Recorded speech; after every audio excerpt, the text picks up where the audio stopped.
I'm not going to speak about the intelligence, but Russia would pay a severe price if they use chemicals. Ο Τζο Μπάιντεν προειδοποίησε τη Ρωσία να μην χρησιμοποιήσει χημικά ή βιολογικά όπλα στην Ουκρανία.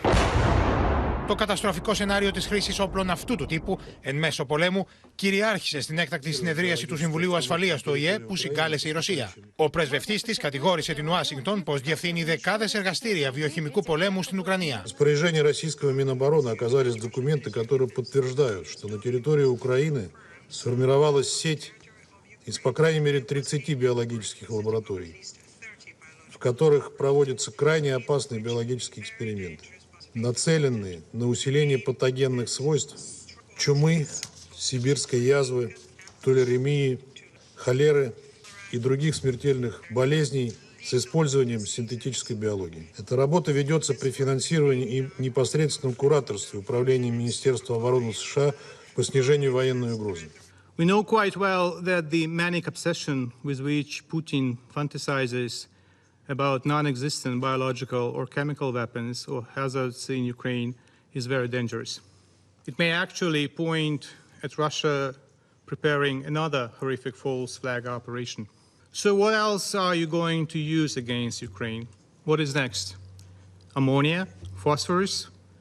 And what will be the next target? One more residential building? One more maternity hospital? One more school? Η πρέσβης των Ηνωμένων Πολιτειών κατηγόρησε τη Ρωσία πως εκμεταλλεύεται το Συμβούλιο Ασφαλείας του ΟΗΕ για να διασπείρει ψεύδι ώστε να δικαιολογήσει την εισβολή στην Ουκρανία. Last month, Secretary Blinken laid out with tragic accuracy what Russia was about to do.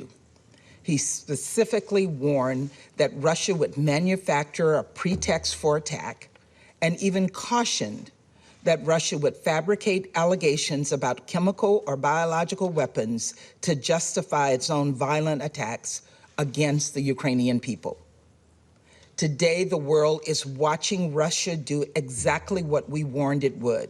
Δυτικοί αξιωματούχοι εκφράζουν φόβους πως η Ρωσία θα κάνει χρήση βιολογικών ή χημικών όπλων για να κλιμακώσει τις στρατιωτικές επιχειρήσεις στα ουκρανικά εδάφη. So breaking into Kiev is going to be a massively difficult fight.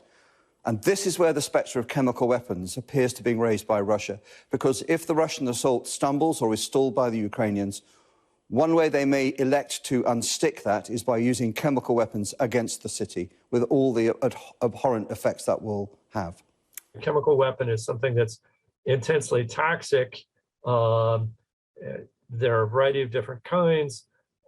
A biological weapon is something that's either a virus or a bacteria, or it's a poison created by living things, which is called a toxin.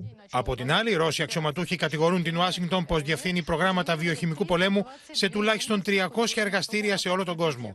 Κατηγορίες τις οποίες στηρίζει και η Κίνα. It is reported that those biolabs store a large number of dangerous viruses. During Russia's military operation, it was found that the US is using those facilities to conduct biological militarization activities. Το Αμερικανικό Πεντάγωνο απαντά πως η Ρωσία είναι εκείνη που έχει ενεργά προγράμματα έρευνας για βιολογικό και χημικό πόλεμο και όχι η Ουκρανία. This is a country that has a reputation for using those kinds of weapons on people. And we know they have a program. And two, we continue to watch for the potential, and I want to stress the word potential that they could be banging this drum with the intent of creating some sort of false flag event that they could use it as an excuse to escalate the conflict even more.